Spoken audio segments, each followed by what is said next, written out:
ਵਾਹਿਗੁਰੂ ਜੀ ਕਾ ਖਾਲਸਾ ਵਾਹਿਗੁਰੂ ਜੀ ਕੀ ਫਤਿਹ। ਪਤਤ ਪਾਵਨ ਕਿਰਪਾ ਨਿਧਾਨ ਭਗਤ ਵਛਲ ਜੋਤੀ ਸਵਰੂਪ ਸਰਬ ਸ਼ਕਤੀਮਾਨ ਮੁਕਤੀ ਦਾਤੇ ਰੂਹਾਨੀਅਤ ਦੇ ਮੁਜੱਸਮੇ ਕਲਯੁਗ ਦੇ ਬੋਹਿਤ ਜੁਗੋ ਜੁਗ ਅਟਲ ਸਾਹਿਬ ਸ੍ਰੀ ਗੁਰੂ ਗ੍ਰੰਥ ਸਾਹਿਬ ਜੀ ਦੀ ਪਾਵਨ ਪਵਿੱਤਰ ਹਜ਼ੂਰੀ ਵਿਖੇ ਸਤਿਗੁਰਾਂ ਦੇ ਮਹਾਨ ਪਾਵਨ ਪਵਿੱਤਰ ਸਥਾਨ ਬਾਲਾ ਪ੍ਰੀਤਮ ਸਾਹਿਬ ਸ੍ਰੀ ਗੁਰੂ ਹਰਿਕ੍ਰਿਸ਼ਨ ਸਾਹਿਬ ਜੀ ਦੇ ਅਸਥਾਨ ਗੁਰਦੁਆਰਾ ਸ੍ਰੀ ਬੰਗਲਾ ਸਾਹਿਬ ਵਿਖੇ ਸੱਜ ਬੈਠੀ ਸਤਿਗੁਰਾਂ ਦੀ ਸਾਜੀ ਨਿਵਾਜੀ ਗੁਰੂ ਕੀ ਸੁੰਦਰ ਰੂਪ ਸਰੂਪ ਸਤ ਸੰਗਤ ਜੀਓ।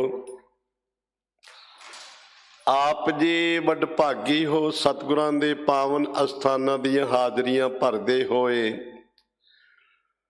ਗੁਰੂ ਕੇ ਹਜ਼ੂਰੀ ਕੀਰਤਨੀਆਂ ਦੀ ਰਸਨਾ ਤੋਂ ਅੰਮ੍ਰਿਤਮਈ ਬਾਣੀ ਜਿਨ ਮਾਨਸ ਤੇ ਦੇਵਤੇ ਕੀਏ ਕਰਤ ਨ ਲਾਗੀ ਵਾਰ ਆਸਾ ਕੀ ਵਾਰ ਦੇ ਸ਼ਬਦ ਕੀਰਤਨ ਸਰਵਣ ਕੀਤੇ ਨੇ।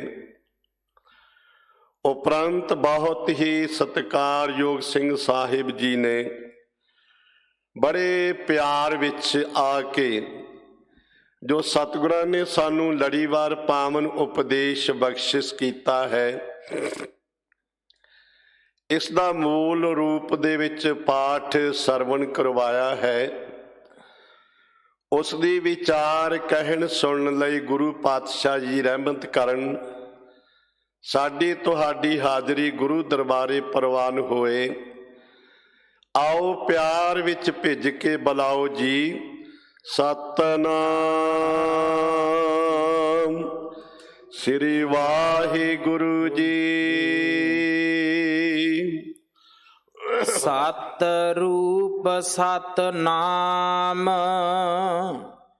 ਸਤ ਸੰਤੋਖ ਧਰਿਓ ਓਰ।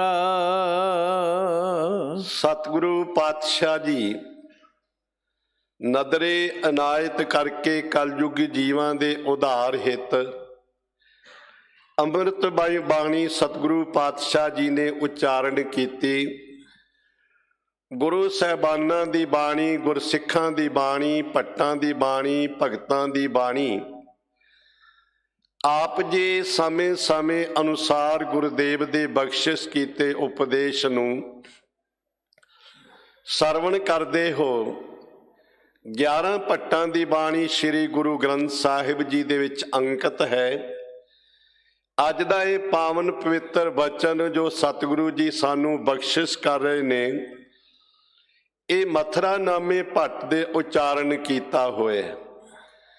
ਇੱਕ ਨਕੀਬ ਹੁੰਦੇ ਨੇ ਜਿਹੜੇ ਅੱਗੇ ਅੱਗੇ ਚੱਲ ਕੇ ਸੰਗਤਾਂ ਨੂੰ ਸੁਚੇਤ ਕਰਦੇ ਨੇ ਕਿ ਬਾਦਸ਼ਾਹ ਸਲਾਮਤ ਆ ਰਹੇ ਨੇ ਜਾਂ ਕੋਈ ਸਤਿਕਾਰਤ ਹਸਤੀ ਆਉਂਦੀ ਹੈ ਤੇ ਉਸ ਦੇ ਅੱਗੇ ਖਲੋਤੇ ਹੁੰਦੇ ਨੇ ਦਰਸਾ ਰਹੇ ਹੁੰਦੇ ਨੇ। ਭੱਟ ਨੇ ਜਿਹੜੇ ਸਤਿਗੁਰਾਂ ਦੀ ਹਜ਼ੂਰੀ ਵਿੱਚ ਆ ਕੇ ਸਤਿਗੁਰੂ ਪਾਤਸ਼ਾਹ ਜੀ ਨੂੰ ਪ੍ਰਤੱਖ ਰੂਪ ਦੇ ਵਿੱਚ ਜਾਣ ਕੇ ਸਤਿਗੁਰਾਂ ਦੀ ਉਸਤਤੀ ਕਰਦੇ ਨੇ ਸਤਿਗੁਰਾਂ ਦੀ ਵਡਿਆਈ ਕਰਦੇ ਨੇ। ਜਿਵੇਂ ਅਸੀਂ ਗੁਰੂ ਹਜ਼ੂਰ ਦੇ ਵਿੱਚ ਆ ਕੇ ਅਰਦਾਸ ਕਰ ਦਿੰਦੇ ਆ ਔਰ ਬੇਨਤੀ ਕਰਦੇ ਹੈ ਪਤਤ ਪਾਵਨ ਕਿਰਪਾ ਨਿਧਾਨ ਭਗਤ ਵਛਲ ਜੋਤੀ ਸਰੂਪ ਸਤਿਗੁਰੂ ਜੀ। ਗੁਰੂ ਪਾਤਸ਼ਾਹ ਜੀ ਦੀ ਵਡਿਆਈ ਵਿੱਚ ਪਾਵਨ ਪਵਿੱਤਰ ਬਚਨ ਕਹਿੰਦਾ ਜਗਿਆਸੂ। ਇਸੇ ਤਰ੍ਹਾਂ ਭੱਟਾਂ ਨੇ ਸਤਿਗੁਰਾਂ ਦੀ ਹਜ਼ੂਰੀ ਵਿੱਚ ਗੁਰੂ ਸਾਹਿਬਾਨ ਜੀ ਦੇ ਜਸ ਦੇ ਵਿੱਚ ਗੁਰੂ ਸਾਹਿਬ ਜੀ ਦੀ ਉਸਤਤੀ ਦੇ ਵਿੱਚ ਗੁਰੂ ਸਾਹਿਬ ਜੀ ਦੇ ਸਤਿਕਾਰ ਵਿੱਚ ਗੁਰੂ ਜੀ ਦੇ ਕੀਤੇ ਹੋਏ ਪਰਉਪਕਾਰਾਂ ਨੂੰ ਦਰਸਾਉਣ ਦੇ ਲਈ ਇਹ ਆਪਣੀ ਰਸਨਾ ਤੋਂ ਇਹ ਪਾਵਨ ਪਵਿੱਤਰ ਬਚਨ ਉਚਾਰਨ ਕੀਤੇ ਨੇ।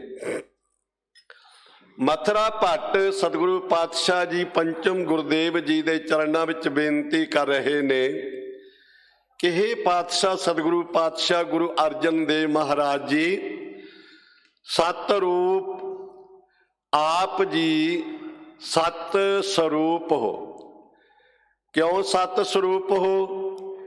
क्योंकि आप जी ने गुरु दे अकाल पुरख दी बख्शिश द्वारा सत संतोख धरियो। और अन्वय करके इस दे अर्थ करांगे कि आप जी ने और हिरदे विच अपने अंतस्कर दे विच हिरदे विच सत ते संतोख नूं धारण कीता होया।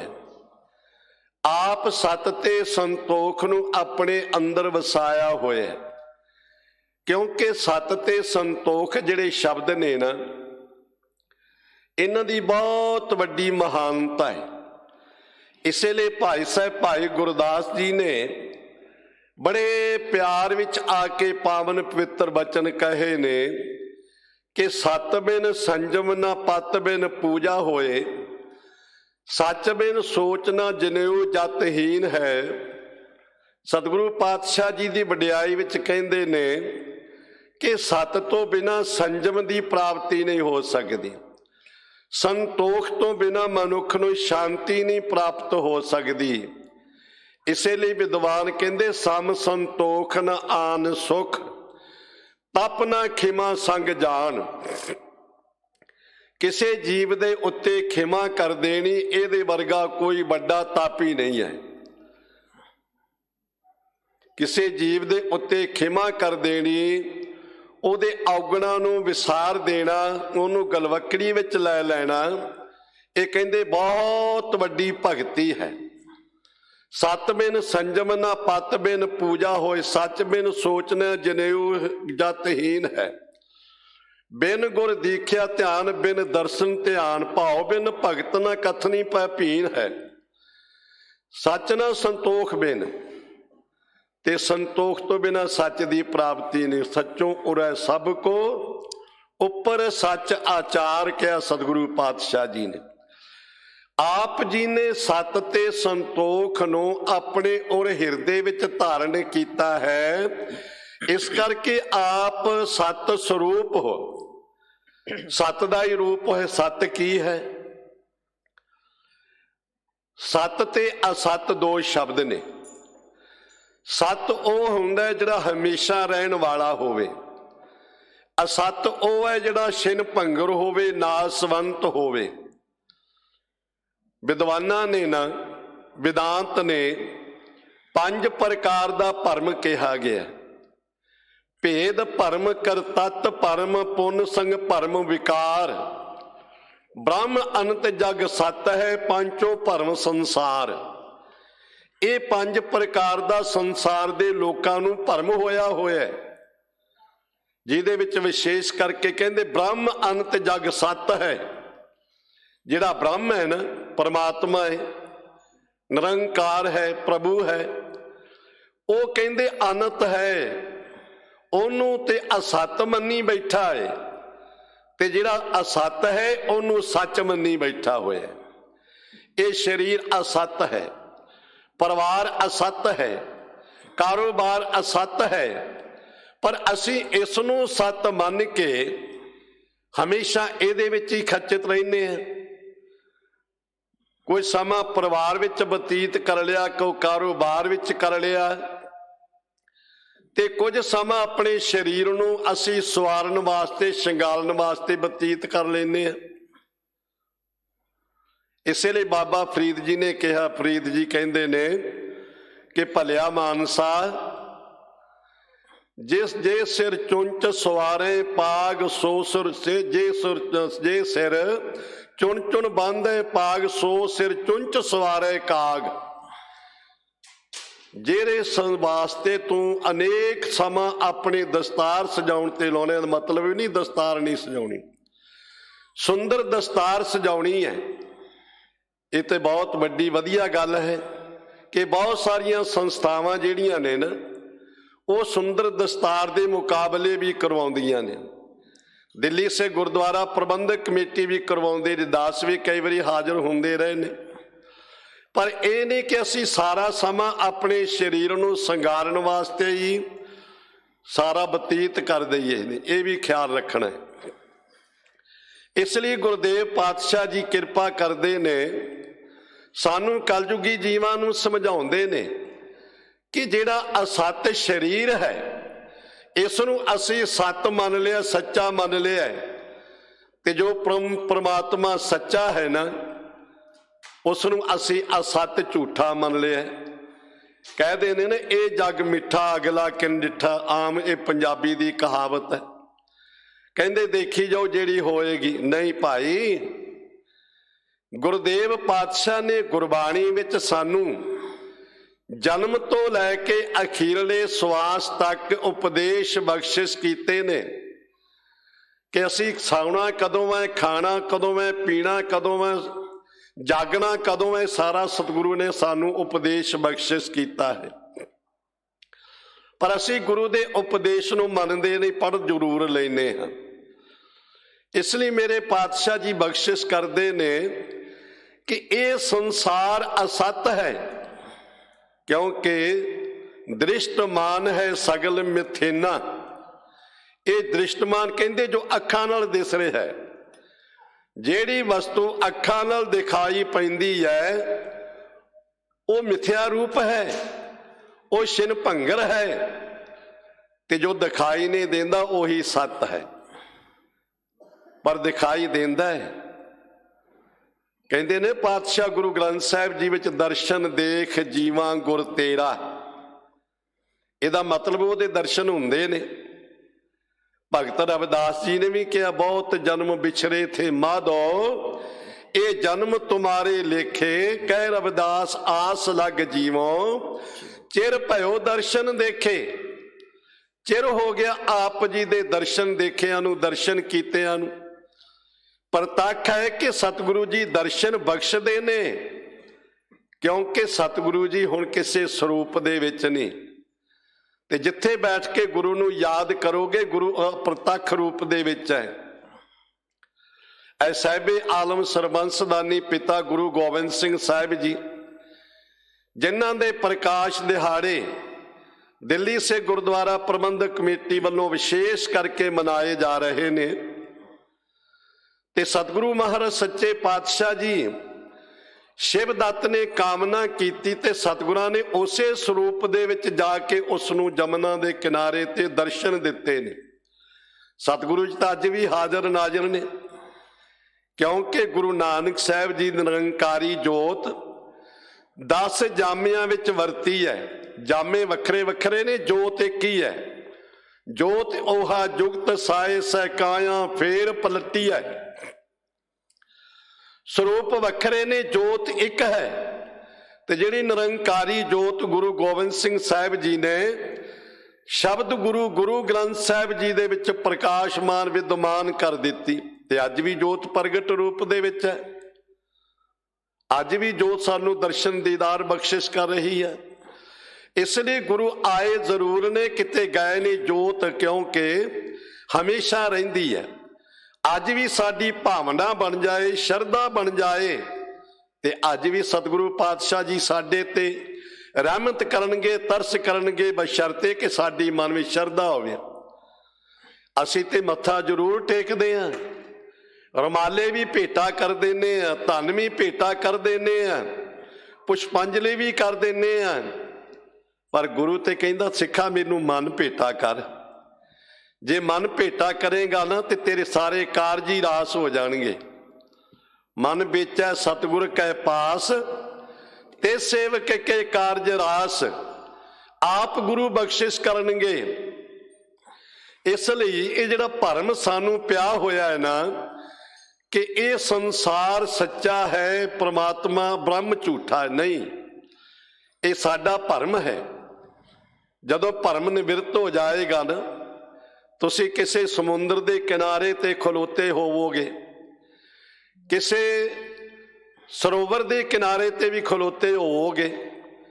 ਖਲੋਤਿਆਂ ਖਲੋਤਿਆਂ ਤੁਸੀਂ ਦੇਖਦੇ ਹੋ ਕਿ ਪਾਣੀ ਜਿਹੜਾ ਹੈ ਨਾ, ਜਲ ਜਿਹੜਾ ਹੈ ਬਿਲਕੁਲ ਅਚਲ ਹੈ, ਅਹਿਲ ਹੈ।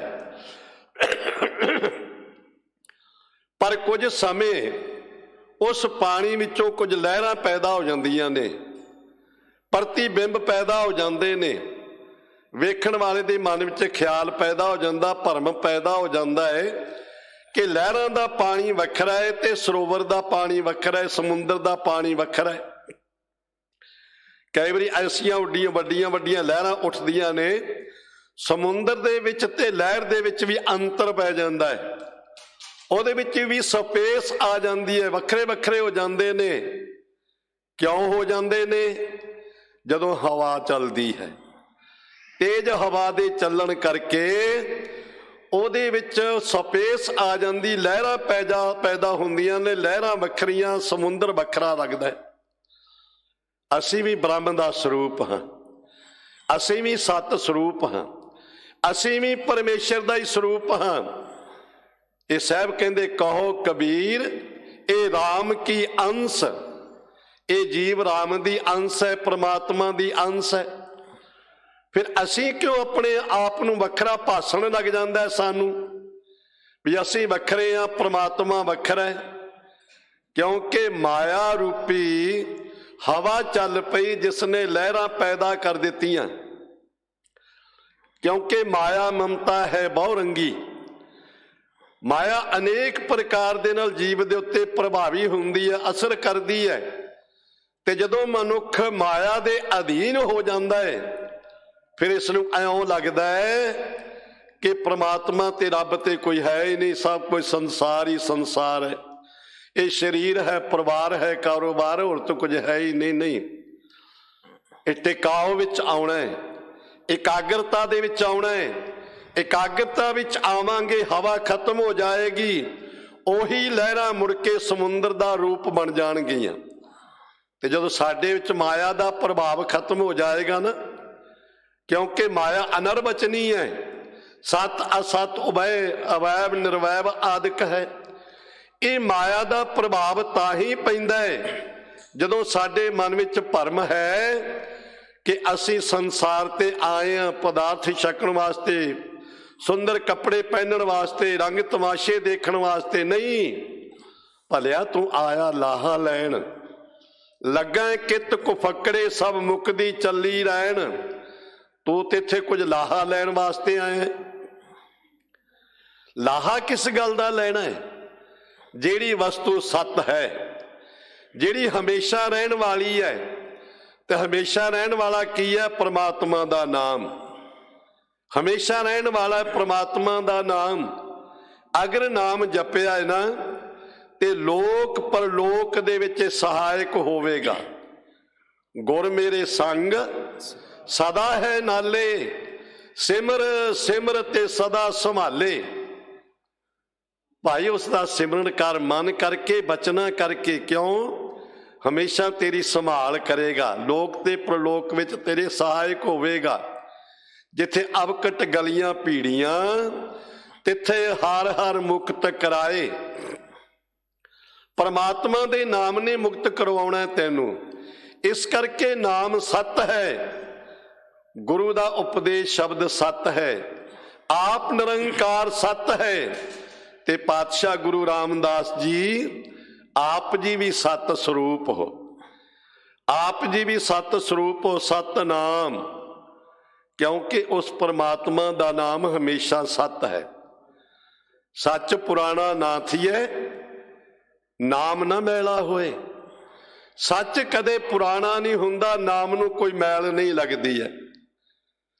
ਨਾਮ ਪਰਮਾਤਮਾ ਦਾ ਜਿਹੜਾ ਹੈ ਨਾ, ਕੋਈ ਵੀ ਜਪੀ ਜਾਏ, ਖੱਤਰੀ ਜਪੇ, ਬ੍ਰਾਹਮਣ ਜਪੇ, ਸ਼ੂਦਰ ਜਪੇ, ਵੈਸ ਜਪੇ, ਨਾਮ ਨੂੰ ਕੋਈ ਭਿੱਟ ਨਹੀਂ ਲੱਗਦੀ।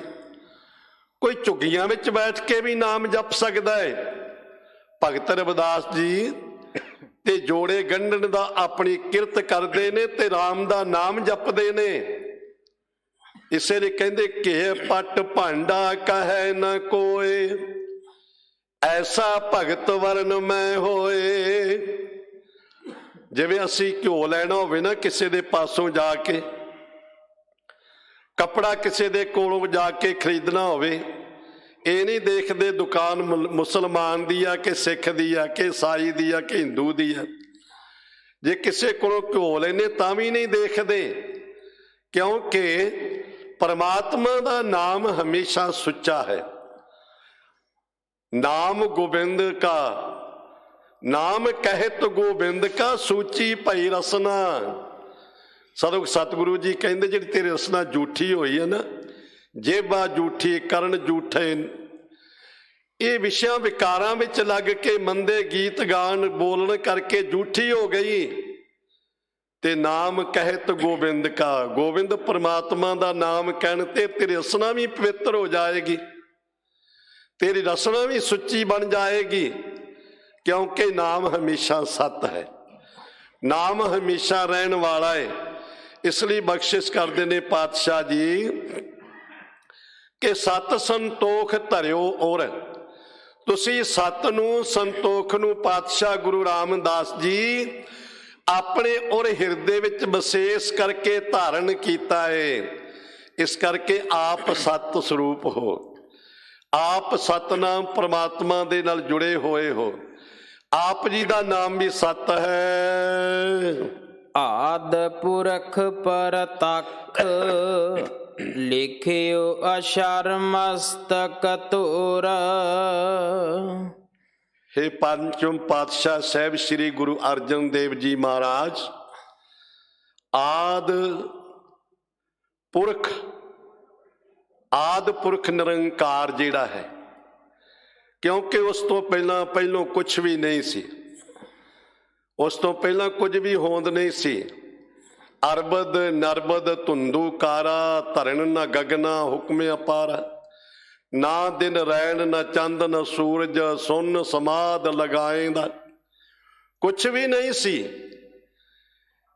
ਮਾਲਕ ਤੋਂ ਪਹਿਲਾਂ, ਪਰਮੇਸ਼ਰ ਤੋਂ ਪਹਿਲਾਂ ਕੁਝ ਵੀ ਨਹੀਂ ਸੀ ਸੰਸਾਰ ਦੇ ਉੱਤੇ।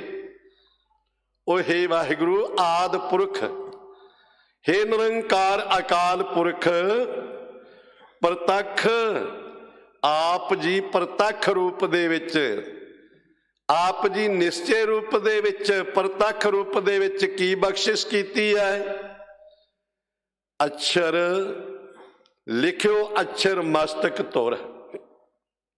ਮੈਂ ਪਹਿਲੋਂ ਬੇਨਤੀ ਕੀਤੀ ਸੀ ਕਿ ਗੁਰਬਾਣੀ ਜਿਹੜੀ ਉਚਾਰਨ ਕਰਨੀ ਹੈ ਨਾ, ਇਹ ਬਹੁਤ ਧਿਆਨ ਮੰਗਦੀ ਹੈ।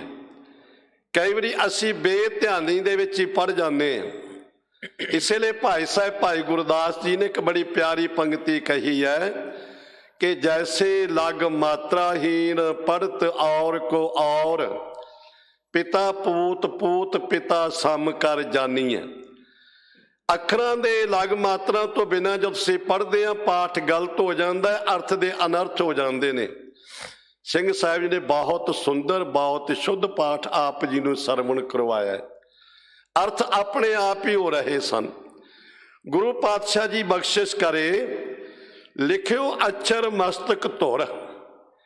ਹੇ ਅਕਾਲ ਪੁਰਖ, ਆਪ ਜੀ ਨੇ ਪ੍ਰਤੱਖ ਰੂਪ ਦੇ ਵਿੱਚ ਪੰਚਮ ਪਿਤਾ ਜੀ ਦੇ ਮਸਤਕ, ਉਹਨਾਂ ਦੇ ਮਸਤਕ ਦੇ ਉੱਤੇ ਧੁਰ ਦਰਗਾਹ ਤੋਂ ਸੁਭਰ ਤੋਂ ਪਹਿਲੋਂ ਤੋਂ ਹੀ ਅੱਖਰ ਲਿਖ ਦਿੱਤੇ। ਕਿਹੜੇ ਅੱਖਰ? ਬੋਹਿਥਾ, ਦੋਹਿਥਾ ਬਾਣੀ ਦਾ ਬੋਹਿਥਾ, ਇਹ ਪਹਿਲੋਂ ਹੀ ਲਿਖ ਦਿੱਤੇ। ਜਿਸ ਸਮੇਂ ਭਾਨੀ ਜੀ ਨੇ, ਅਰਜਨ ਦੇਵ ਜੀ ਜਿਹੜੇ ਛੋਟੇ ਜੀ ਅਵਸਥਾ ਦੇ ਵਿੱਚ ਨੇ, ਰਿੜਦੇ ਪਾਤਸ਼ਾਹ ਗੁਰੂ ਅਮਰਦਾਸ ਮਹਾਰਾਜ ਜੀ ਦੇ ਪਲੰਗੇ ਕੋਲ ਪਹੁੰਚੇ ਨੇ।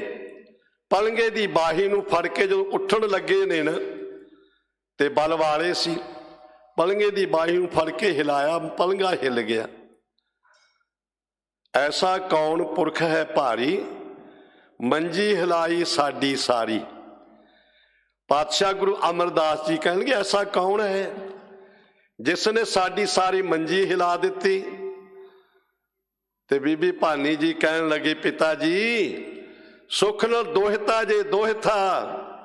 ਤੇ ਪਾਤਸ਼ਾਹ ਜੀ ਕਹਿੰਦੇ ਦੋਹਿਤਾ ਬਾਣੀ ਦਾ ਬੋਹਿਤਾ। ਬਾਣੀ ਦੇ ਉਚਾਰਨ ਕਰਤਾ ਹੋਣਗੇ, ਗੁਰਤਾ ਗੱਦੀ ਦੇ ਮਾਲਕ ਹੋਣਗੇ। ਅੱਖਰ ਲਿਖਿਓ ਮਸਤਕ ਧੁਰ।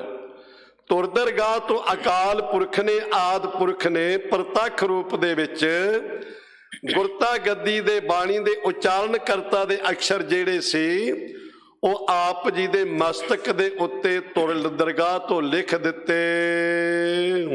ਪ੍ਰਗਟ ਜੋਤ ਜਗਮਗੈ, ਤੇਜ ਭੂ ਮੰਡਲ ਛਾਇਓ। ਪਾਤਸ਼ਾਹ ਜੀ ਸਾਹਮਣੇ ਹੋ ਕੇ ਉਸਤਤੀ ਕਰ ਰਹੇ ਨੇ ਨਾ। ਜੇ ਆਪਾਂ ਇੱਕ ਦੂਸਰੇ ਦੇ ਦਰਸ਼ਨ ਕਰ ਰਹੇ, ਆਪਾਂ ਧੰਨ ਧੰਨ ਸ੍ਰੀ ਗੁਰੂ ਗ੍ਰੰਥ ਸਾਹਿਬ ਜੀ ਦੇ ਪ੍ਰਤੱਖ ਰੂਪ ਦੇ ਵਿੱਚ ਦਰਸ਼ਨ ਕਰ ਰਹੇ ਹਾਂ, ਤੇ ਜਦੋਂ ਇੱਕ ਦੂਸਰੇ ਦੇ ਦਰਸ਼ਨ ਹੁੰਦੇ ਹੋਣ ਨਾ, ਫਿਰ ਇੱਕ ਦੂਸਰੇ ਨਾਲ ਜਿਹੜੀ ਵਾਰਤਾਲਾਪ ਹੁੰਦੀ ਆ ਉਹ ਐਉਂ ਲੱਗਦਾ ਵੀ ਸਾਹਮਣੇ ਬੋਲ ਰਹੇ ਇੱਕ ਦੂਸਰੇ ਨਾਲ। ਇਸ ਲਈ ਕਹਿੰਦੇ ਨੇ ਪਾਤਸ਼ਾਹ ਜੀ, ਪ੍ਰਗਟ ਜੋਤ ਜਗਮਗੈ। ਆਪ ਜੀ ਦੀ ਜਿਹੜੀ ਜੋਤ ਹੈ ਨਾ, ਆਪ ਜੀ ਦੀ ਨਿਰੰਜਣੀ ਜੋਤ, ਆਪ ਜੀ ਦੀ ਗਿਆਨ ਰੂਪੀ ਜੋਤ, ਇਹ ਪ੍ਰਗਟ ਹੈ, ਪ੍ਰਗਟ ਰੂਪ ਦੇ ਵਿੱਚ।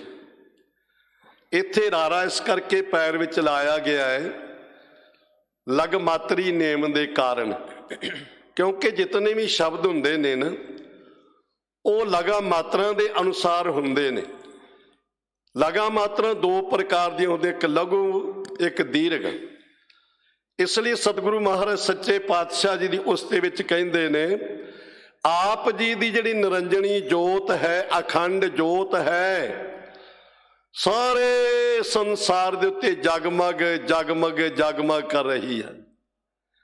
ਜਗਮਗ ਜੋਤ ਨਿਰੰਜਨੀ, ਨਿਰੰਜਣੀ ਜੋਤ ਜਿਹੜੀ ਨਿਰੰਕਾਰੀ ਜੋਤ ਹੈ, ਕਿਉਂਕਿ ਜਿਹੜੀ ਨਿਰੰਕਾਰੀ ਜੋਤ ਆਪ ਨਾਰਾਇਣ ਕਲਾ ਧਾਰ ਜਗ ਮੈਂ ਪਰਵਰਿਓ। ਨਿਰੰਕਾਰੀ ਜੋਤ ਜਿਹੜੀ ਗੁਰੂ ਨਾਨਕ ਸਾਹਿਬ ਜੀ ਵਿੱਚ ਸੀ, ਉਹ ਜੋਤ ਹੁਣ ਪੰਜਵੇਂ ਜਾਮੇ ਵਿੱਚ ਗੁਰੂ ਅਰਜਨ ਦੇਵ ਮਹਾਰਾਜ ਜੀ ਦੇ ਵਿੱਚ ਹੈ, ਤੇ ਪੰਚਮ ਪਾਤਸ਼ਾਹ ਸਾਹਿਬ ਸ੍ਰੀ ਗੁਰੂ ਅਰਜਨ ਦੇਵ ਮਹਾਰਾਜ ਜੀ ਜਗਮਗੈ, ਜਗਤ ਦੇ ਉੱਤੇ ਜਗਮਗ ਜਗਮਗ ਕਰ ਰਹੀ ਹੈ। ਜਗਮਗ ਜੋਤ ਨਿਰੰਜਨੀ, ਨਿਰੰਜਣੀ ਜੋਤ ਪ੍ਰਕਾਸ਼ ਰੂਪ ਦੇ ਵਿੱਚ ਹੈ, ਕਿਉਂਕਿ ਤੇਜ ਭੂ ਮੰਡਲ ਛਾਇਓ। ਆਪ ਜੀ ਦਾ ਜਿਹੜਾ ਤੇਜ ਹੈ ਨਾ, ਆਪ ਜੀ ਦਾ ਜਸ ਹੈ, ਆਪ ਜੀ ਦਾ ਪ੍ਰਤਾਪ ਹੈ, ਆਪ ਜੀ ਦੀ ਵਡਿਆਈ ਹੈ, ਉਸਤਤੀ ਹੈ, ਉਹ ਭੂ ਮੰਡਲ ਸਾਰੇ ਸੰਸਾਰ ਤੇ ਛਾ ਰਿਹਾ ਹੈ। ਇਹ ਨਹੀਂ ਕਿ ਨਿਰੰਜਣੀ ਜੋਤ ਦਾ ਪ੍ਰਕਾਸ਼ ਕੇਵਲ ਪੰਜਾਬ ਦੇ ਵਿੱਚ ਹੈ, ਇਹ ਕੇਵਲ ਵਿਦੇਸ਼ ਦੇ ਵਿੱਚ, ਅਮਰੀਕਾ ਦੇ ਵਿੱਚ ਹੈ, ਕੈਨੇਡਾ ਦੇ ਵਿੱਚ ਹੈ, ਹਿੰਦੁਸਤਾਨ ਦੇ ਵਿੱਚ ਹੈ। ਨਹੀਂ, ਇਹ ਸੁੱਚੇ ਸੰਸਾਰ ਦੇ ਵਿੱਚ, 9 ਖੰਡਾਂ ਵਿੱਚ, ਬ੍ਰਹਿਮੰਡਾਂ ਵਿੱਚ, ਜਿਤਨਾ ਵੀ ਸਾਰਾ ਆਲਮ ਸੰਸਾਰ ਹੈ ਨਾ, ਸਾਰੇ ਵਿੱਚ ਪ੍ਰਮਾਤਮਾ ਦੀ ਜਿਹੜੀ ਜੋਤ ਹੈ ਉਹ ਛਾਈ ਹੋਈ ਹੈ, ਪ੍ਰਤੱਖ ਰੂਪ ਦੇ ਵਿੱਚ ਵਰਤ ਰਹੀ ਹੈ। ਸਾਰੇ ਸੰਸਾਰ ਦੇ ਉੱਤੇ ਉਸ ਮਾਲਕ ਦਾ ਜੋਤ ਹੈ। ਜਿਵੇਂ ਆਕਾਸ਼ ਅਖੰਡ ਹੈ ਨਾ, ਇਸੇ ਤਰ੍ਹਾਂ ਮਾਲਕ ਦੀ ਜੋਤ ਵੀ ਅਖੰਡ ਹੈ। ਆਕਾਸ਼ ਇੱਥੇ ਵੀ ਹੈ, ਹਜ਼ਾਰਾਂ ਮੀਲਾਂ ਤੇ ਚਲੇ ਜਾਓ ਉੱਥੇ ਵੀ ਹੈ। ਇਸੇ ਪ੍ਰਕਾਰ ਪ੍ਰਮਾਤਮਾ ਦੀ ਜਿਹੜੀ ਜੋਤ ਹੈ ਨਾ, ਉਹਨਾਂ ਦਾ ਤੇਜ ਭੂਮੰਡਲ, ਤੇਜ ਪ੍ਰਤੱਖ ਰੂਪ ਦੇ ਵਿੱਚ, ਤੇਜ ਪ੍ਰਤਾਪ ਉਹਨਾਂ ਦਾ ਸਾਰੇ ਮੰਡਲ ਤੇ ਛਾਇਆ ਹੋਇਆ ਹੈ। ਇਸੇ ਲਈ ਭਾਈ ਸਾਹਿਬ ਕਹਿੰਦੇ ਨੇ, ਬਾਬੇ ਤਾਰੇ 4 ਚੱਕ, 9 ਖੰਡ ਪ੍ਰਿਥਵੀ ਸੱਚਾ ਢੋਵਾ।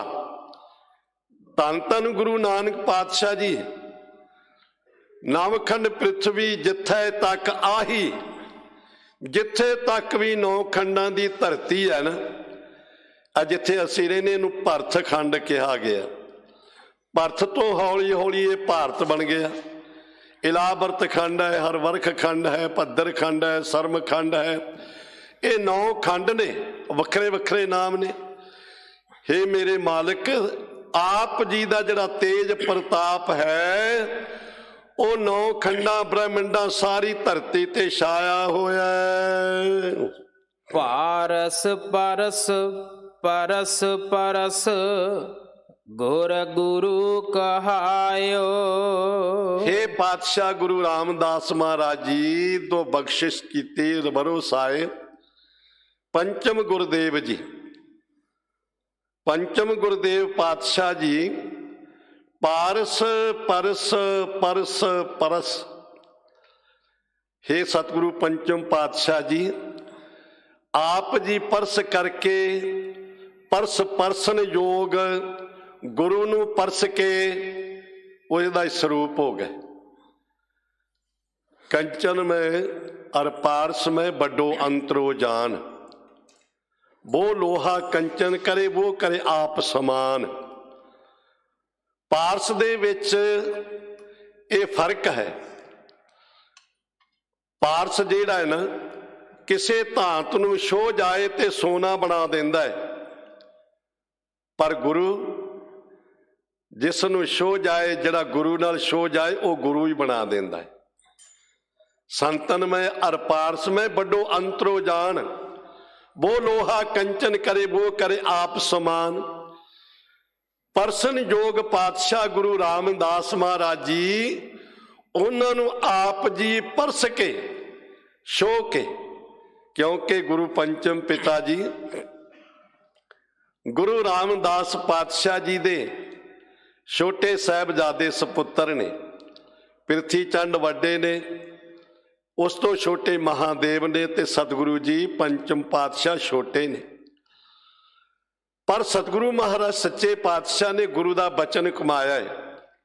बचन गुरु जो पूरे कहे मैं शीक गांठली बांधा, बचन जो गुरु ने कह दिता है वो अपनी बिरती रूपी पल्ले विच बन लिया। महादेव ने बचन नहीं मन्निया, पिरथी चंद ने बचन नहीं मन्निया। मैं इस पासे ना जावां ते सतगुरु पंचम पातशाह जी जानी जान ने जे लाहौर जान वास्ते हुक्म किया है ते कोई हील हुज्जत नहीं, उस वेले जान वास्ते तैयार हो गए ने। जे कहा कि बिना बुलाया तो नहीं आना, अपनी वेदना रूपी चिट्ठियां ते जरूर भेजिया ने। मेरा मन लुचा गुरदर्शन ताई, बिलप करे चातर की न्याई, त्रिखन उतरे शांत न आवे बिन दर्शन संत प्यारे जियो। हों कोली जियो कोल कमाई, गुर दर्शन संत प्यारे जियो। पर जिन्ना चिर पंचम पातशाह गुरु रामदास जी ने बाबा बुढ़ा साहब जी नूं भेजिया नहीं लैण वास्ते, उन्ना चिर आए नहीं हैं। आए ते गुरता गद्दी दे अधिकारी समझ के पातशाह ने गुरता गद्दी बख्शिश कर दी।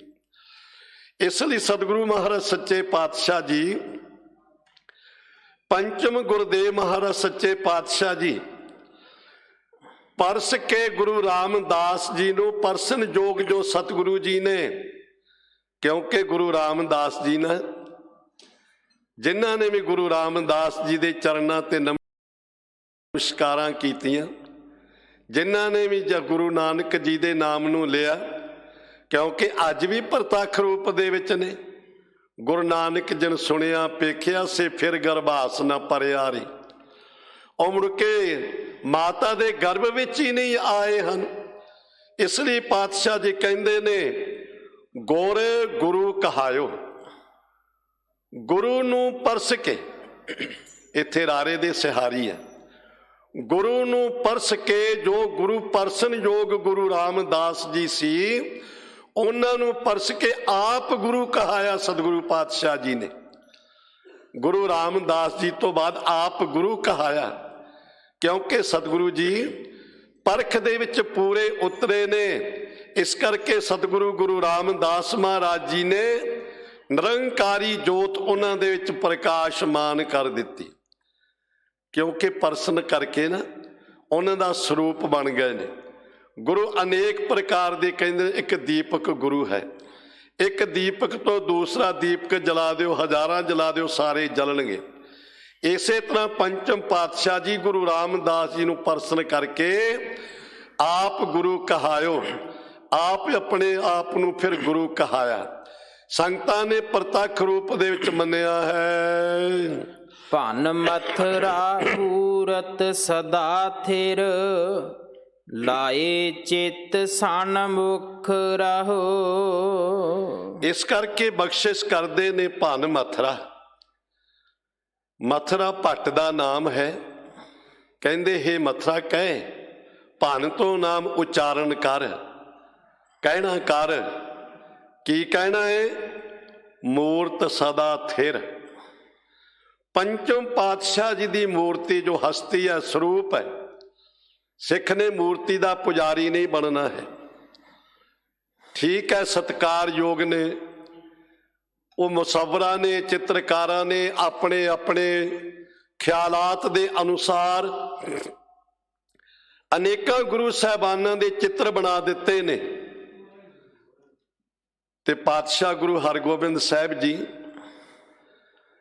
ਇਹਨਾਂ ਦਾ ਚਿੱਤਰ ਵੀ ਗੁਰੂ ਦੀ ਹਯਾਤੀ ਵਿੱਚ ਬਣਿਆ। ਜਦੋਂ ਆਪ ਸਤਿਗੁਰੂ ਜੀ ਸਨ, ਉਸ ਸਮੇਂ ਇੱਕ ਮੁਸੱਵਰ ਨੇ ਬੇਨਤੀ ਕਰਕੇ, ਜਦੋਂ ਸਤਿਗੁਰੂ ਜੀ ਘੋੜੇ ਤੇ ਸਵਾਰ ਹੋ ਕੇ ਸੰਗਤਾਂ ਨਾਲ ਬਾਹਰ ਜੰਗਲ ਨੂੰ ਚੱਲੇ ਨੇ ਸ਼ਿਕਾਰ ਵਾਸਤੇ ਕਹਿੰਦੇ, ਉਦੋਂ ਉਸਨੇ ਬੇਨਤੀ ਕਰਕੇ ਸਤਿਗੁਰਾਂ ਦਾ ਚਿੱਤਰ ਬਣਾਉਣ ਦੀ ਆਗਿਆ ਲੈ ਲਈ।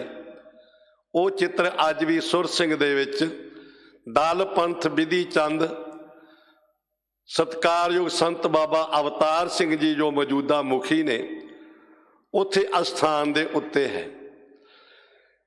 ਮੂਰਤ, ਮੂਰਤ ਤੋਂ ਭਾਵ ਹਸਤੀ, ਉਹਨਾਂ ਦਾ ਸਰੂਪ।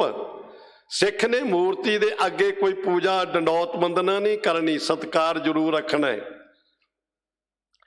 ਇਸ ਲਈ ਪਾਤਸ਼ਾਹ ਜੀ ਕਹਿੰਦੇ, ਭਨ ਮਥਰਾ ਮੂਰਤ ਸਦਾ ਥਿਰ, ਲਾਏ ਚਿਤ ਸਨਮੁਖ ਰਹੋ।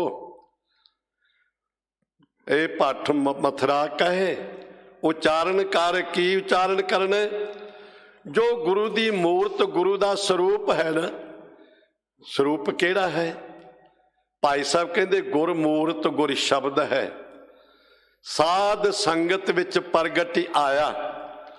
ਗੁਰੂ ਦੀ ਮੂਰਤ ਗੁਰੂ ਦਾ ਸ਼ਬਦ ਹੈ, ਗੁਰੂ ਦਾ ਉਪਦੇਸ਼ ਹੈ, ਤੇ ਸਾਧ ਸੰਗਤ ਦੇ ਵਿੱਚ ਪ੍ਰਗਟ ਹੁੰਦਾ ਹੈ। ਸਾਧ ਸੰਗਤ ਆਸਣ ਨਿਰੰਕਾਰੇ। ਭਾਈ ਸਾਹਿਬ ਜੀ ਕਹਿੰਦੇ ਨੇ ਕਿ ਜੇ ਸਾਧ ਸੰਗਤ ਵਿੱਚ ਆਪ ਜੀ ਸੱਜ ਬੈਠੇ ਹੋ ਨਾ, ਇਹ ਨਿਰੰਕਾਰ ਦਾ ਆਸਣ ਹੈ, ਇਹ ਨਿਰੰਕਾਰ ਦਾ ਆਸਣ ਹੈ। ਇਸੇ ਲਈ ਪਾਤਸ਼ਾਹ ਜੀ ਗੁਰੂ ਨਾਨਕ ਪਿਤਾ ਜੀ ਨੇ ਜਿਸ ਸਮੇਂ ਗੁਰਤਾ ਗੱਦੀ ਗੁਰੂ ਅੰਗਦ ਸਾਹਿਬ ਜੀ ਨੂੰ ਬਖਸ਼ਿਸ਼ ਕਰ ਦਿੱਤੀ ਨਾ, ਸੰਗਤਾਂ ਨੂੰ ਹੁਕਮ ਕੀਤਾ ਕਿ ਅੱਜ ਤੋਂ ਨਿਰੰਕਾਰੀ ਜੋਤ ਗੁਰੂ ਅੰਗਦ ਸਾਹਿਬ ਜੀ ਦੇ ਵਿੱਚ ਹੈ, ਤੇ ਇਹਨਾਂ ਦੇ ਚਰਨਾਂ ਤੇ ਮੱਥਾ ਟੇਕਣਾ, ਇਹਨਾਂ ਨੂੰ ਮੰਨਣਾ ਹੈ।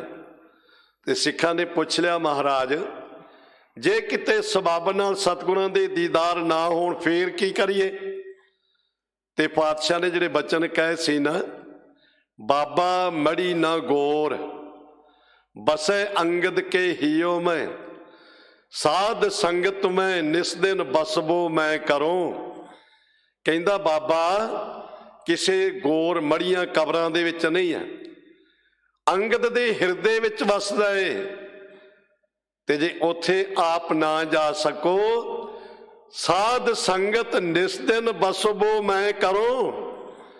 ਇਹ ਜਿਹੜੀ ਸਾਧ ਸੰਗਤ ਹੈ ਨਾ, ਇਹਦੇ ਵਿੱਚ ਤਾਂ ਮੈਂ ਦਿਨ ਤੇ ਰਾਤ ਵਸਦਾ ਹਾਂ। ਨਿਜ ਕਰ ਮੇਰੋ ਸਾਧ ਸੰਗਤ ਨਾਰਦ ਮੁਨ, ਸਾਧ ਸੰਗਤ ਮੇਰੋ ਨਿਜ ਰੂਪ ਹੈ। ਭਗਵਾਨ ਨੇ ਕਿਹਾ ਸੀ ਨਾਰਦ ਮੁਨ ਨੂੰ, ਭਾਈ ਸਾਹਿਬ ਜੀ ਨੇ ਅੰਕਿਤ ਕੀਤਾ ਹੈ ਕਿ ਨਾਰਦ ਮੁਨੀ, ਮੈਂ ਸੰਗਤ ਦੇ ਵਿੱਚ ਵਸਦਾ ਹਾਂ, ਹਮੇਸ਼ਾ ਸੰਗਤ ਦੇ ਵਿੱਚ ਰਹਿਣਾ ਹਾਂ। ਤੇ ਪਾਤਸ਼ਾਹ ਜੀ ਬਖਸ਼ਿਸ਼ ਕਰਦੇ ਨੇ, ਉਸ ਨਿਰੰਕਾਰ ਦੀ ਹੋਂਦ ਹਸਤੀ ਜਿਹੜੀ ਆ, ਸਰੂਪ ਉਸਦਾ ਜਿਹੜਾ ਹੈ ਸ਼ਬਦ ਰੂਪ ਹੈ, ਸਦਾ ਥਿਰ ਲਾਏ ਚਿੱਤ, ਤੇ ਹਮੇਸ਼ਾ ਹੀ ਆਪਣੇ ਹਿਰਦੇ ਵਿੱਚ ਉਸ ਨੂੰ ਥਿਰ ਕਰਨਾ, ਟਿਕਾਉਣਾ ਹੈ। ਗੁਰੂ ਦਾ ਸ਼ਬਦ, ਗੁਰੂ ਦਾ ਉਪਦੇਸ਼ ਆਪਣੇ ਹਿਰਦੇ ਵਿੱਚ ਟਿਕਾਉਣ ਦਾ ਯਤਨ ਕਰਨਾ ਹੈ। ਕਿਉਂਕਿ ਜਿੰਨਾ ਚਿਰ ਅਸੀਂ ਟਿਕਾਉਂਦੇ ਨਹੀਂ ਹਨ, ਉਹਨਾਂ ਚਿਰ ਆਨੰਦ ਨਹੀਂ ਬਣੇਗਾ। ਕਹਿਣ ਨਾਲ ਤੇ ਸੁਣਨ ਨਾਲ ਕੋਈ ਗੱਲ ਨਹੀਂ ਬਣਨੀ। ਆਂਖੇ ਮੀਚੇ ਗਾਏ ਸੁਣੇ, ਪਾਈਐ ਨਾ ਪਰਮ ਪਦ, ਗੁਰ ਉਪਦੇਸ਼ ਗਾਹੈ ਜੋ ਲੋ ਨਾ ਕਮਾਈਐ। ਅੱਖਾਂ ਮੀਟ ਕੇ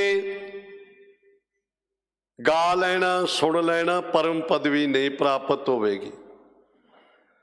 ਅੱਖਾਂ ਮੀਟ ਕੇ ਕੋਈ ਗਾਈ ਜਾਏ, ਕੋਈ ਸੁਣੀ ਜਾਏ, ਬਿਰਤੀ ਇਕਾਗਰਤਾ ਵਿੱਚ ਕਰਨੀ ਹੈ, ਚਿੱਤ ਨੂੰ ਟਿਕਾਉਣਾ ਹੈ। ਪਰ ਇਹਦੇ ਨਾਲ ਕਹਿੰਦੇ ਨੇ ਜੇ ਕੇਵਲ ਅਸੀਂ ਕੇਵਲ ਸੁਣਿਆ ਤੇ ਮੰਨਿਆ ਹੀ ਮੰਨਿਆ ਨਹੀਂ, ਪਰਮ ਪਦਵੀ ਦੀ ਪ੍ਰਾਪਤੀ ਨਹੀਂ ਹੋਵੇਗੀ। ਫਿਰ ਕਿਵੇਂ ਹੋਏਗੀ? ਗੁਰ ਉਪਦੇਸ਼, ਗੁਰੂ ਦਾ ਉਪਦੇਸ਼, ਗੁਰੂ ਦਾ ਸੁਨੇਹਾ, ਗੁਰੂ ਦਾ ਸੁਨੇਹਾ ਜੋ ਲੋ ਨਾ ਕਮਾਈਐ, ਜਿੰਨਾ ਚਿਰ ਕਮਾਵਾਂਗੇ ਨਹੀਂ, ਜਿੰਨਾ ਚਿਰ ਉਪਦੇਸ਼ ਨੂੰ ਮੰਨਾਂਗੇ ਨਹੀਂ। ਕਿਉਂਕਿ ਕਿਆ ਗੁਰ ਕਹੇ ਕਰੇ ਹਮ ਕਿਆ। ਗੁਰੂ ਸਾਹਿਬ ਜੀ ਸਾਨੂੰ ਕੀ ਕਹਿੰਦੇ ਨੇ, ਅਸੀਂ ਕੀ ਕਰਦੇ ਆ, ਵਿਚਾਰ ਕਰਨੀ ਹੈ। ਵਿਚਾਰ ਕਰਕੇ ਫਿਰ ਕੀ ਕਰਨਾ? ਗੁਰ ਕਹਿਆ ਸਾਕਾਰ ਕਮਾਵੋ।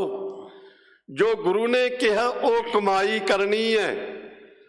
ਇਸ ਲਈ ਗੁਰੂ ਦਾ ਸ਼ਬਦ, ਗੁਰੂ ਦਾ ਉਪਦੇਸ਼ ਮੂਰਤ ਗੁਰ ਸ਼ਬਦ ਹੈ। ਆਪਣੇ ਹਿਰਦੇ ਵਿੱਚ ਗੁਰੂ ਦਾ ਉਪਦੇਸ਼ ਕਮਾਉਣਾ, ਗੁਰੂ ਦਾ ਸ਼ਬਦ ਕਮਾਉਣਾ ਹੈ। ਚਿੱਤ ਨੂੰ ਥਿਰ ਕਰਨਾ, ਟਿਕਾਓ ਦੇ ਵਿੱਚ ਰੱਖਣਾ। ਜਿਵੇਂ ਪਾਰਾ ਹਿਲਦਾ ਹੈ ਨਾ, ਸਾਡਾ ਮਨ ਵੀ ਇਸੇ ਤਰ੍ਹਾਂ ਡੋਲਦਾ ਰਹਿੰਦਾ ਹੈ। ਮਨ ਨੂੰ ਅਨੇਕ ਪ੍ਰਕਾਰ ਦੀਆਂ ਉਦਾਹਰਣਾਂ ਦਿੱਤੀਆਂ ਨੇ। ਖੋਤੇ ਦੀ ਤਸ਼ਬੀਹ ਦਿੱਤੀ ਹੈ, ਬਾਂਦਰ ਦੀ ਤਸ਼ਬੀਹ ਦਿੱਤੀ ਹੈ, ਔਰ ਦੀਵੇ ਦੀ ਲਾਟ ਦੀ ਤਸ਼ਬੀਹ ਦਿੱਤੀ ਹੈ, ਪਿੱਪਲ ਦੇ ਪੱਤੇ ਦੀ ਤਸ਼ਬੀਹ ਦਿੱਤੀ ਹੈ। ਚਲ ਦਲ ਪੱਤਰ ਪਤਾਕ ਪਟ ਦਾਮਨ ਕੱਛ ਪਮਾਥ, ਧੂਪ ਦੀਪ ਸਿਖਾ ਤਿਉ ਮਨ ਬਿਰਤ ਅਨਾਥ। ਜਿਵੇਂ ਇਹ ਕਦੇ ਟਿਕਦੇ ਨਹੀਂ, ਉਸੇ ਤਰ੍ਹਾਂ ਸਾਡਾ ਮਨ ਵੀ ਟਿਕਦਾ ਨਹੀਂ ਹੈ। ਭਾਵੇਂ ਅਸੀਂ ਗੁਰੂ ਦੇ ਹਜ਼ੂਰੀ ਬੈਠੇ ਹਾਂ ਤੇ ਫਿਰ ਵੀ ਮਨ ਵਿੱਚੋਂ ਫੁਰਨੇ ਨਿਕਲੀ ਜਾਂਦੇ ਨੇ। ਸਾਹਿਬ ਕਹਿੰਦੇ ਭਲਿਆ ਆਪਣੇ ਮਨ ਨੂੰ ਥਿਰ ਕਰ, ਟਿਕਾਓ ਦੇ ਵਿੱਚ ਕਰ, ਇਕਾਗਰਤਾ ਦੇ ਵਿੱਚ ਕਰ ਮਨ, ਤੇ ਸਨਮੁਖ ਉਸਦੇ ਗੁਰੂ ਆਪਣਾ ਚਿੱਤ ਟਿਕਾਉਣਾ ਕਰ। ਸਨਮੁਖ ਰਹੋ, ਗੁਰੂ ਦੇ ਹਮੇਸ਼ਾ ਸਨਮੁਖ ਰਹੋ। ਇੱਕ ਗੁਰਮੁਖ ਹੈ, ਇੱਕ ਮਨਮੁਖ ਹੈ। ਗੁਰਮੁਖ ਉਹ ਹੈ ਜੋ ਗੁਰੂ ਦੇ ਸਨਮੁਖ ਰਹਿੰਦਾ ਹੈ, ਆਪਣਾ ਮੁਖ ਹਮੇਸ਼ਾ ਗੁਰੂ ਦੇ ਵੱਲ ਰੱਖਦਾ ਹੈ, ਆਪਣੇ ਮਨ ਦੇ ਅਨੁਸਾਰ ਹੀ ਨਹੀਂ ਚੱਲਦਾ ਹੈ। ਤੇ ਮਨਮੁਖ ਉਹ ਹੈ ਜੋ ਮਨ ਦੇ ਅਨੁਸਾਰ ਹੀ ਚੱਲਦਾ ਹੈ, ਜੋ ਮਨ ਦੀ ਪ੍ਰੇਰਣਾ ਦੇ ਅਨੁਸਾਰ ਚੱਲਦਾ ਹੈ। ਇਸ ਲਈ ਗੁਰਦੇਵ ਪਾਤਸ਼ਾਹ ਜੀ ਕਹਿੰਦੇ ਨੇ ਕਿ ਗੁਰਮੁਖ ਦੀ ਬਿਰਤੀ ਨੂੰ ਧਾਰਨ ਕਰਨਾ ਹੈ, ਇਕਾਗਰਤਾ ਦੇ ਵਿੱਚ ਹੋਣਾ ਹੈ। ਕਿਉਂਕਿ ਸਨਮੁਖ ਰਹੋ, ਗੁਰੂ ਦੇ ਸਨਮੁਖ ਹਮੇਸ਼ਾ। ਤੇ ਕੀ ਅਸੀਂ ਹਮੇਸ਼ਾ ਗੁਰੂ ਗ੍ਰੰਥ ਸਾਹਿਬ ਜੀ ਦੇ ਸਾਹਮਣੇ ਬੈਠੇ ਹੀ ਰਹਿਣਾ? ਨਹੀਂ, ਗੁਰੂ ਦੇ ਉਪਦੇਸ਼ ਨੂੰ ਆਪਣੇ ਮਨ ਵਿੱਚ ਵਸਾਉਣਾ ਹੈ। ਫਿਰ ਤੁਸੀਂ ਦੁਕਾਨ ਤੇ ਬੈਠੇ ਹੋ ਤਾਂ ਵੀ ਸਨਮੁਖ ਹੋ, ਘਰ ਵਿੱਚ ਬੈਠੇ ਹੋ ਤਾਂ ਵੀ ਸਨਮੁਖ ਹੋ, ਕਿਰਤ ਕਰਦੇ ਹੋ ਤਾਂ ਵੀ ਸਨਮੁਖ ਹੋ। ਕਿਉਂਕਿ ਤੁਹਾਡਾ ਮਨ ਗੁਰੂ ਦੇ ਅਨੁਸਾਰ ਹੀ ਬਣ ਗਿਆ। ਤੁਹਾਡਾ ਮਨ ਗੁਰੂ ਨੂੰ ਹਮੇਸ਼ਾ ਸਾਖਸ਼ਾਤ ਸਮਝਦਾ ਹੈ। ਜਿਵੇਂ ਪਾਇਲਟ ਹੁੰਦੇ ਨੇ ਨਾ, ਉਹ ਪਾਇਲਟ ਜਦੋਂ ਜਹਾਜ਼ ਨੂੰ ਚਲਾਉਂਦੇ ਨੇ ਗੱਲਾਂ ਵੀ ਕਰਦੇ ਰਹਿੰਦੇ ਨੇ। ਹੋ ਸਕਦਾ ਕੋਈ ਇੱਕ ਦੂਸਰੇ ਦੇ ਨਾਲ ਕੋਈ ਹਾਸਾ ਮਖੌਲ ਵੀ ਕਰਦੇ ਹੋਣ, ਪਰ ਉਸ ਜਹਾਜ਼ ਵਿੱਚ ਕੰਪਾਸ ਦੀ ਸੂਈ ਲੱਗੀ ਹੁੰਦੀ ਹੈ। ਉਸ ਕੰਪਾਸ ਦੀ ਸੂਈ ਹਮੇਸ਼ਾ ਉਹਦੇ ਧਿਆਨ ਵਿੱਚ ਰਹਿੰਦੀ ਹੈ। ਹਮੇਸ਼ਾ ਉਸ ਸੂਈ ਨੂੰ ਧਿਆਨ ਵਿੱਚ ਰੱਖਦੇ ਤੇ ਮੰਜ਼ਿਲ ਤੇ ਪਹੁੰਚ ਜਾਂਦੇ ਨੇ। ਗੁਰੂ ਭਗਤ ਜੀ ਨੇ ਬੜੀਆਂ ਸੁੰਦਰ ਉਦਾਹਰਣਾਂ ਦਿੱਤੀਆਂ ਨੇ। ਕਹਿੰਦੇ 5 ਕੋਸ ਪਰ ਗਊ ਚਰਾਵਤ ਚੀਤ ਸੁਬਸ਼ਰਾ ਰਾਖਰੀ ਵਾਲੇ। ਗਊ ਹੈ ਨਾ ਜਿਹੜੀ, ਉਹ ਬਾਹਰ 5 ਕੋਹਾਂ ਤੇ ਜਾ ਕੇ ਵੀ ਚਰਦੀ ਹੈ, ਪਰ ਆਪਣਾ ਚਿੱਤ ਆਪਣੇ ਵੱਛੇ ਦੇ ਵਿੱਚ, ਬਛੜੇ ਦੇ ਵਿੱਚ ਰੱਖਦੀ ਹੈ। ਕੂੰਜਾਂ ਜਿਹੜੀਆਂ ਨੇ ਹਜ਼ਾਰਾਂ ਮੀਲਾਂ ਚੱਲ ਕੇ ਆ ਜਾਂਦੀਆਂ ਨੇ, ਆਪਣਾ ਧਿਆਨ ਬੱਚੇ ਦੇ ਵਿੱਚ ਰੱਖਦੀਆਂ ਨੇ। ਇਸ ਲਈ ਕੁੰਮੀ ਜਲ ਮੈਂ ਤਨ ਤੇ ਸਬਾਹਰ ਪੰਖ ਕੀਰਤੈ ਨਾਹੀ। ਕੁਛ ਕੁੰਮੀ ਜਿਹੜੀ ਹੈ ਨਾ, ਉਹ ਪਾਣੀ ਵਿੱਚ ਰਹਿੰਦੀ ਹੈ, ਆਂਡੇ ਉਸਦੇ ਬਾਹਰ ਹੁੰਦੇ ਬਰੇਤੀ ਦੇ ਵਿੱਚ। ਪਾਣੀ ਵਿੱਚ ਰਹਿੰਦੀ ਹੋਈ ਵੀ ਆਪਣੇ ਅੰਡਿਆਂ ਨੂੰ ਧਿਆਨ ਵਿੱਚ ਰੱਖਦੀ ਹੈ, ਤੇ ਉਹਦੇ ਧਿਆਨ ਵਿੱਚ ਇਤਨੀ ਸ਼ਕਤੀ ਹੈ ਕਿ ਆਂਡੇ ਜਿਹੜੇ ਪੱਕ ਜਾਂਦੇ ਨੇ, ਬੱਚੇ ਬਣ ਕੇ ਨਿਕਲ ਜਾਂਦੇ ਨੇ। ਇਸੇ ਤਰ੍ਹਾਂ ਸਿੱਖਾ ਤੇਰਾ ਧਿਆਨ ਜੁੜਨਾ ਚਾਹੀਦਾ।